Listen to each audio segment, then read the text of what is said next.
And here we are back again with my friend Greg DeMarco, and this is Beyond the Pitch uh, podcast, video blog, whatever you want to call it.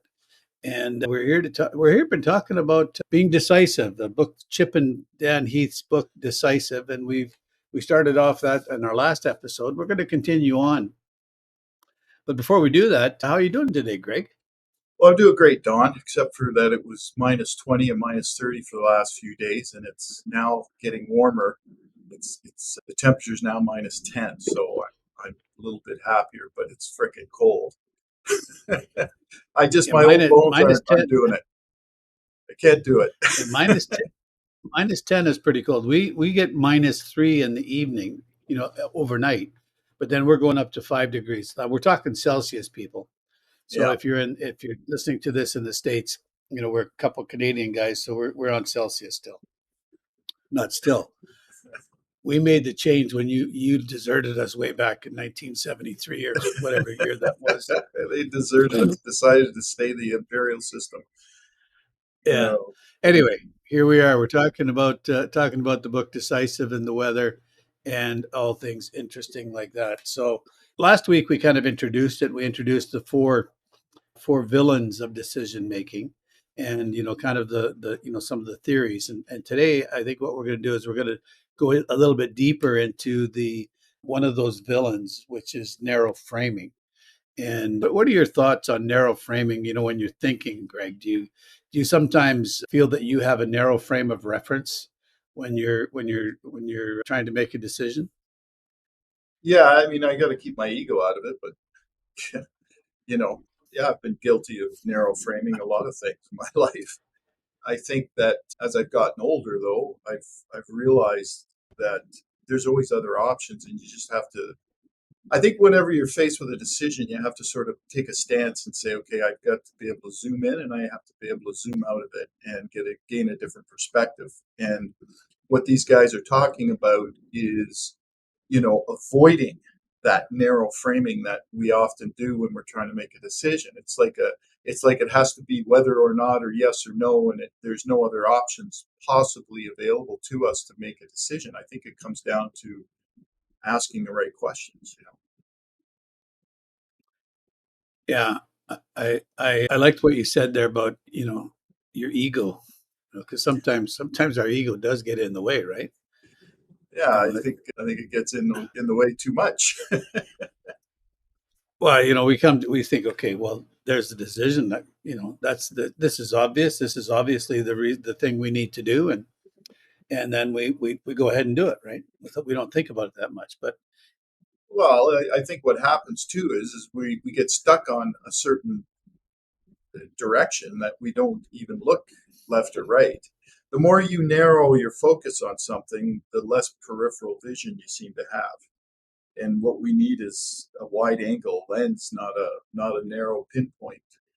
I guess when it comes down to focusing on doing something and taking action, maybe that's when we need to narrow the focus. But certainly when we want to make a decision that's more on the right side than the wrong side, I think we need to really sort of zoom out and ask the question. Um, is this the only option available to us? What if we did this instead of that? And I think it's a hard thing to do because sometimes we get bent on a certain direction and we don't see that there are other options, and that's what they're talking about in this second chapter, how to avoid a narrow frame. Because they're saying, they gave the example of someone, and this is a good example for us because we're in sales. Guy goes into I've seen this, witnessed this too. The guy goes into an entertainment store and wants to buy a TV set. He doesn't know over this decision. Like, I don't know. Should I spend the extra 300, get that, or the Sony, or what? But then the salesperson turns around and says to him, well, if you get the $700 Sony, you can spend $300 on albums. And the guy kind of looked at him and goes, yeah, well, I'll get the Sony because now I can listen to more music. I can buy myself a bunch more albums. And you see, that's a really interesting thing because you get the wrong salesperson and they're going to go, well, I'll go for the $1,000 set. It's much better quality. But this guy turned around Yeah. and said, "Hey, dude, it's an easy decision. If you go with the Sony, it's a good product. You can spend $300 on new albums." Yeah. Well, maybe the salesman was getting higher commission rate on selling them the album. Or, hey, listen, the flip side is maybe he was, caring about the customer and just wanted to make the right decision. Yeah, no, that's Yeah. we'll go with that one. That one's a much better answer for our purposes. I was thinking about narrowing the options as narrowing or widening your options with kids that like my granddaughter she's going to be graduating from high school this year, Mhm. and so she's going through the process of choosing a university to go to. And Yeah. so I think my son and daughter-in-law, they took her around to the different campuses locally in the area. But it's important for her to look and say, okay, what like because kids can get focused. I mean we can all get focused and not realize that there's other options. But sometimes kids don't look at all the different options, and it's important for them to widen their options so they make a good choice. So it's understanding how we make decisions, and how this can help you make a better decision is I think an important thing. So Yeah. Oh, that's an excellent example because that's one of the examples in the book actually that they went through was college selection. And I think what we need to do as consumers and as just people trying to make better decisions for ourselves, whether we should stay with our current relationship or end it, break up, or maybe there's other options. And that's just the thing is I think we need to look at our decision making process and say to ourselves, you know, what is the best option for us? For example, if it can't, why does it have to be a yes then or no then, or yes or no or whether or not? Why can't we just say, instead of firing that person because they're just not right for that position? Well, why don't you take the standpoint of, well, let's just say you can't fire them, and what would you do then? You can't fire that person. They're the daughter of the owner. What are you going to do then? And all of a sudden, you're faced, which in fact, there was when I owned my marina, a customer asked me to hire his son to teach him the worldly ways of work. I didn't want to do it. I didn't want to lose him either because he spent 20 grand a year with me, and that was a lot of money. So I took on his son as an employee. But the point is that I'm getting at is, what if maybe that's how you should frame it, is if you're faced with a decision, say you can't make that decision. So what would you do in that case? Oh, well, maybe that person that I was going to let go isn't good at the front desk, but she'd be great in the back office. Maybe that's the alternative. understanding, yeah, Understanding where, understand and then there you go. understanding a person's strengths. Yeah. And Yeah, then there, understand. that solves a huge problem. Yeah, understanding the person's strengths and where they're at is, I think, one of the benefits of that we need to look at, when we're dealing with employees. But I was thinking about it, in a sales application. I think sometimes when we offer a wider selection of options to our clients, they don't have to choose yes or no. Like, do they want to do business with you? Yes or no. But if you give them other options, you're widening the options for them. Yeah. So you're helping them make the decision. And you can do that in a number of different ways. Like when you're if I'm showing people houses, for example, in real estate, how do I widen their options? How do I widen my clients' options? Maybe they're and that sometimes comes down to whether or not you make the sale or not. I think because we have people get in their idea, they're in their head, they have this idea of this is what I want, this is what I need, and they don't see past that. So if you show them a property that has maybe the room configuration is a little bit different, or maybe and one of the things I think is interesting is sometimes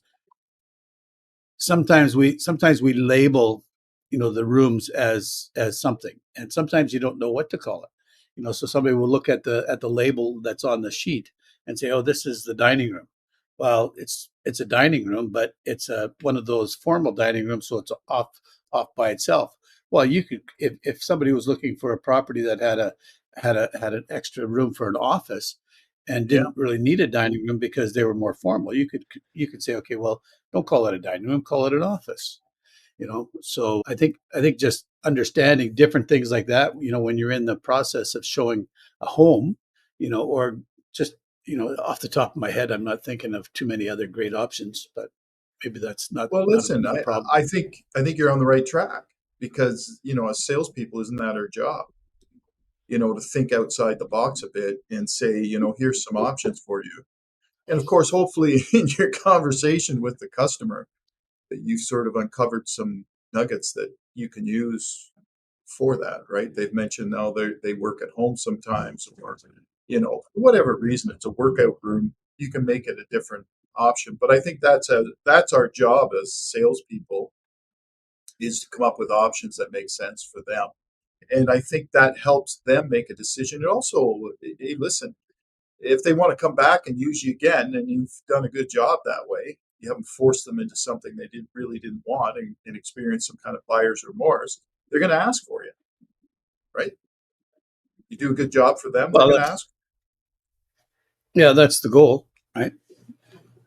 Yeah, So, yeah, although you don't, sometimes in real estate, people want to find their forever home, right?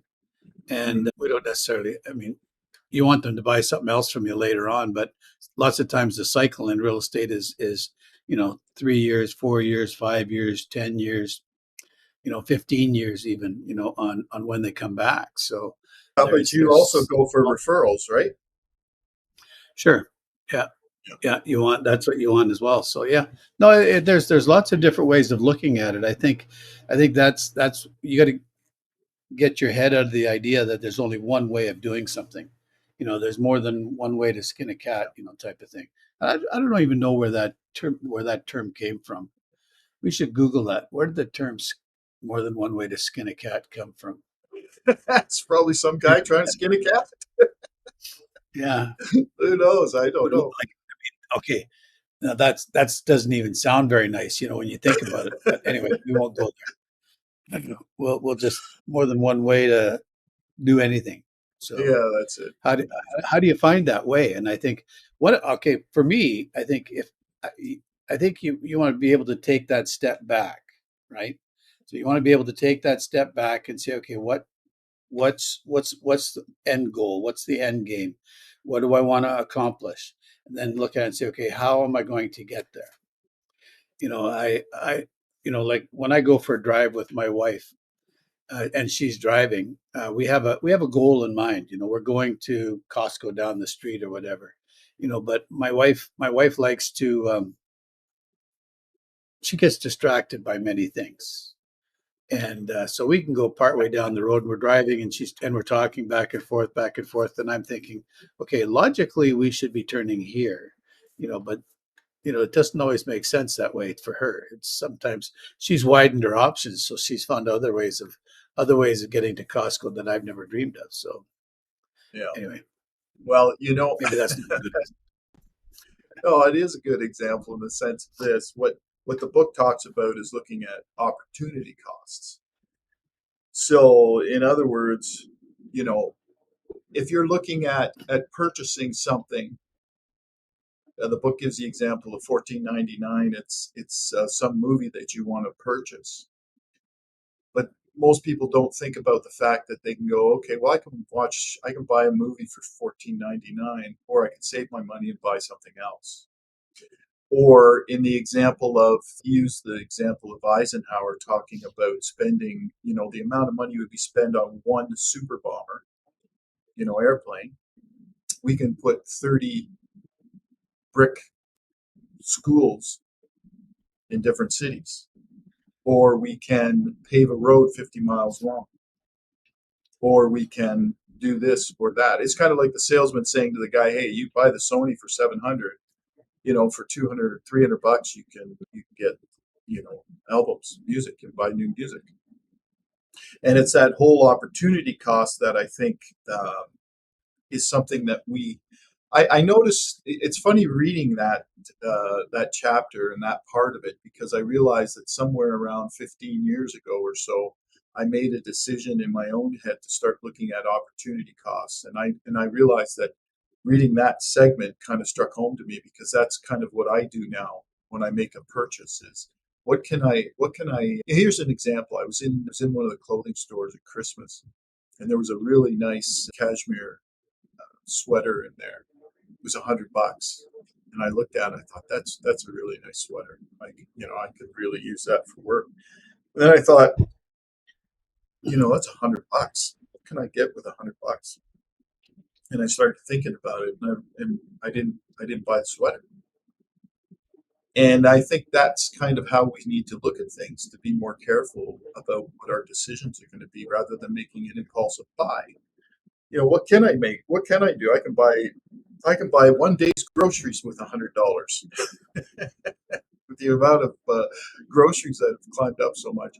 But you know what I'm saying, right? You can make a different purchase. What Yeah. do I really need? I don't need another sweater. So Yeah. Yeah. But it's important. I think that's a good way to put it. What's your opportunity cost? So if you were, what kind of advice can we give a salesperson on how to break free from the narrow framing that we sometimes get stuck on? What would well, be like? Are there brainstorming things that you like? Is it a good idea to brainstorm or? listen, I think that, yeah, I mean, it's always nice to have other options, as far as you can ask the advice of other people and what they think. And I think that just widening, stepping back and saying, let's remove this decision for a second and say, do I really need that? Or is there another option? What if I can't, what if I just can't get that for what if I just can't do this, or whatever that question is that you're trying to make a decision on? Just take it away and say, what would you do if you couldn't do it?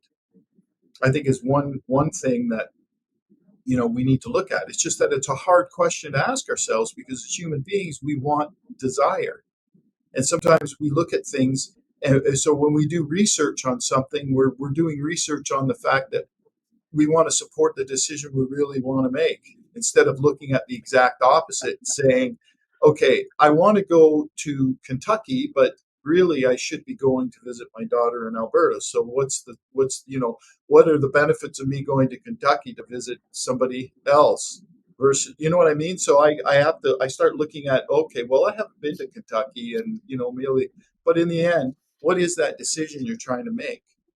And how do you sort of look at that? And I think that's really what it comes down to, is take away. I think one good thing is if you take away that option in your mind and say, okay, what if I can't do that, or what if I can't buy that, or what if I didn't fire that person? What would happen then? Yeah. Yeah, no, those are interesting ideas. I was thinking while you're talking, I was thinking about the a story. Well, I guess it was kind of a consultant he was talking to manager of a store or a business, and the business wasn't doing well. The manager was under pressure from the owners, to get things turned around and that, and he didn't know what to do, or he wasn't sure. He was having a difficult time. So the consultant says to him, he says, "Well, if you got fired today and a new guy came in and to do the job, to take over your job, what changes would that person make?" So the guy says, "Well, I guess they would do this and this and this and this." And so then the consultant says, "Well, why don't you do that?" So sometimes I think we don't look at things, from that perspective either. But he was only looking at, okay, it's my job. Yeah, Like he was under pressure and whatever, but you look at it and say, yeah. okay, what if, And that's you putting know, it into perspective, yeah, yeah. and that's changing But the it's really perspective. interesting. You Yeah. know, It's really interesting to talk about widening our options and getting rid of that narrow framing. And I want to thank you, Greg, for your time and your insight into how you've applied that in your life and learned, still learning. You got some gray hair, but you're still learning, so that's a good thing, you know. And I just, as an aside, I was thinking too, you know, to widen your options. You know, sometimes we feel lost and we don't know who to talk to, but you can always talk to Chat GPT or some other, you know, AI and ask them the question. I do that quite often. I say, well, you know, what are my options here? You know, help me look at something from a different perspective. And that's I think a good use of AI, because it'll sometimes bring you some good suggestions on what to do with it. So That's actually a really good suggestion. That's a very good suggestion. yeah. So I did that just the other day. I was looking at it. I was looking at an article, and I wanted to, you know, it sounded to me like it was a pretty good article. So what I did was I took the transcript. Well, it was a video, a YouTube video. So I took the transcript of the video and I inputted that into Perplexity AI and asked it to critique the video and then give me the alternate point of view. You know, just so that I could see what the alternate point of view was. So I think it is a good way to do it. But that would be a whole other conversation, I think, to go down that rabbit hole. So I want to just say thanks, Greg, and we'll see you next week. Yeah, I look forward to it.